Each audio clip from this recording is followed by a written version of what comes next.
Hello ನಮಸ್ಕಾರ ಎಲ್ರಿಗೂ. Welcome back to my YouTube channel. Devarayana Durga ಭಾರತದ ಕರ್ನಾಟಕ ರಾಜ್ಯದ ತುಮಕೂರು ಜಿಲ್ಲೆಯಲ್ಲಿರುವ ಒಂದು ಸಣ್ಣ ಗಿರಿಧಾಮವಾಗಿದೆ.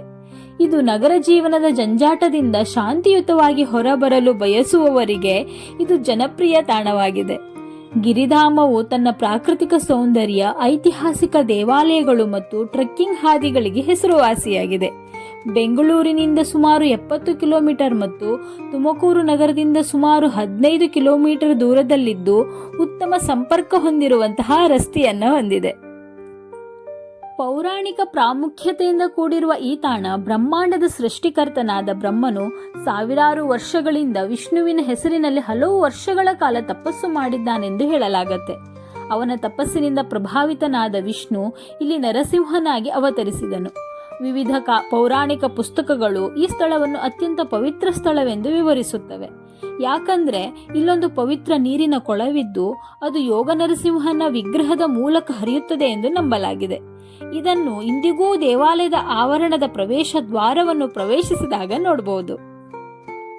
ಶ್ರೀಮಂತ ಸಾಂಸ್ಕೃತಿಕ ಪರಂಪರೆ, ಹಲವಾರು ದೇವಾಲಯಗಳು ಮತ್ತು ಐತಿಹಾಸಿಕ ಸ್ಮಾರಕಗಳಿಗೆ ನೆಲೆಯಾಗಿರುವ ಈ ಸ್ಥಳ ಹಿಂದೂ ಪುರಾಣ ಮತ್ತು ಸಂಪ್ರದಾಯದಲ್ಲಿ ಆಳವಾಗಿ ಬೇರೂರಿದೆ.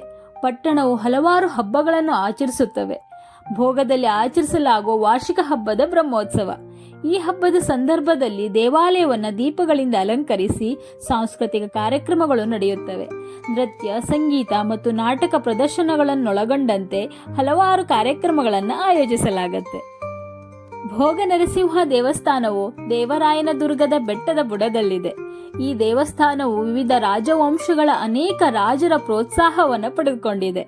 ಅದರ ಜೊತೆಗೆ ಸರಳ ಸುಂದರವಾದ ವಾಸ್ತುಶಿಲ್ಪದ ಅದ್ಭುತಕ್ಕೂ ಹೆಸರುವಾಸಿಯಾಗಿದೆ.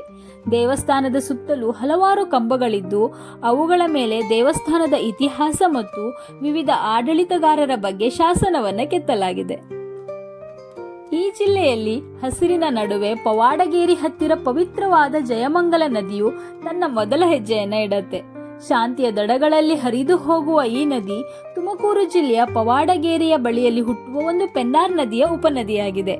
ಮುಂದೆ ಹರಿದು ಪೆನ್ನಾರ್ ನದಿಯನ್ನ ಸೇರತ್ತೆ. ಈ ನದಿ ಕೇವಲ ನೀರಿನ ಮೂಲವಲ್ಲ, ಇಲ್ಲಿನ ಜನರ ಜೀವನದ ನಿರಂತರ ನಾಡಿಯಂತೆ. ಗ್ರಾಮೀಣ ಭಾಗಗಳಿಗೆ ನೀರಿನ ಮೂಲವನ್ನು, ಕೃಷಿಗೆ ಸಹಕಾರಿಯೂ ಆಗಿದೆ. ಪ್ರವಾಸೋದ್ಯಮ ಪ್ರೇರಿತ ಸ್ಥಳವಾಗಿ ನಿಧಾನಗತಿಯಲ್ಲಿ ಅಭಿವೃದ್ಧಿಯನ್ನು ಹೊಂದುತ್ತಿರುವಂತಹ ತಾಣವಾಗಿದೆ. ಈ ಪವಿತ್ರ ನದಿಯ ಉಗಮ ಸ್ಥಳದ ಬಳಿ ಶ್ರೀ ವ್ಯಾಸರಾಜರು ಪ್ರತಿಷ್ಠಾಪಿಸಿದ ಪ್ರಾಣದೇವರ ವಿಗ್ರಹವಿದೆ. ಶ್ರೀ ವ್ಯಾಸರಾಜರು ವಿಜಯನಗರ ಆಳ್ವಿಕೆಯಲ್ಲಿ ಪ್ರಮುಖ ಧಾರ್ಮಿಕ ಗುರುಗಳಾಗಿದ್ದವರು. ಅವರು ನವವಿದ್ಯಾ ಸಮ್ಮೇಳನದಲ್ಲಿ ಪ್ರಮುಖರಾಗಿ ಮಧ್ವ ಸಂಪ್ರದಾಯವನ್ನು ಭಕ್ತಿಯಿಂದ ಹರಡಿದವರು. ಅವರು ಪ್ರತಿಷ್ಠಾಪಿಸಿದ ಪ್ರಾಣದೇವರು ಹನುಮಂತನ ರೂಪದಲ್ಲಿ ಪೂಜಿಸಲ್ಪಡುತ್ತದೆ. ಈ ಸ್ಥಳದ ದೇವಾಲಯವೊಂದರಲ್ಲಿ ಆ ಪ್ರಾಣದೇವರ ವಿಗ್ರಹವನ್ನ ಮಾಡಲಾಗಿದೆ. ಇಲ್ಲಿ ಭಕ್ತರು ನದಿ ಸ್ನಾನ ಮಾಡಿ ಪ್ರಾಣದೇವರಿಗೆ ಪೂಜೆಯನ್ನು ಸಲ್ಲಿಸುತ್ತಾರೆ. ಶ್ರೀ ಭೂತರಾಜ ಇದು ಶಕ್ತಿ ಸಂಪನ್ನ ಗ್ರಾಮ ದೇವತೆಯ ರೂಪ. ಇವನನ್ನು ಸ್ಥಳೀಯರು ಗ್ರಾಮರಕ್ಷಕ, ಪಾಪ ಪರಿಹಾರಕ, ಭಕ್ತರ ಕಾಯಿಲೆಗಳ ನಿವಾರಕನೆಂದು ಪೂಜಿಸುತ್ತಾರೆ. ಭಕ್ತರು ಇಲ್ಲಿಗೆ ಬರುವ ಸಂದರ್ಭಗಳಲ್ಲಿ ಭೂತರಾಜನ ಸನ್ನಿಧಿಯಲ್ಲಿ ಆಚರಣೆ, ಸಂಕಲ್ಪ ಪೂಜೆ ಮತ್ತು ವಿಶೇಷ ಧಾರ್ಮಿಕ ಕ್ರಿಯೆಗಳನ್ನು ನೆರವೇರಿಸುತ್ತಾರೆ. ಕರ್ನಾಟಕದ ಶಿಲ್ಪಕಲೆ ಕಲ್ಲಿನಲ್ಲಿ ಹಾಡಿದ ಕಾವ್ಯವಾಗಿದೆ. ದೇವಾಲಯಗಳ ಗೋಡೆಯ ಮೇಲೆ ಕತ್ತರಿಸಿದ ಆ ಶಿಲ್ಪಗಳಲ್ಲಿ ನೃತ್ಯ, ಸಂಗೀತ, ಭಕ್ತಿ, ಜ್ಞಾನ ಇವೆಲ್ಲವನ್ನು ಹೊಂದಿರುವಂತಹ ಕಲೆಯ ಜೀವಂತ ಅನುಭವವಿದೆ. ಇವುವೇ ನಮ್ಮ ನಾಡಿನ ಘನತೆ, ಇತಿಹಾಸ ಮತ್ತು ಸಂಸ್ಕೃತಿಯ ಹೆಮ್ಮೆಯ ಪ್ರತಿಬಿಂಬವಾಗಿದೆ.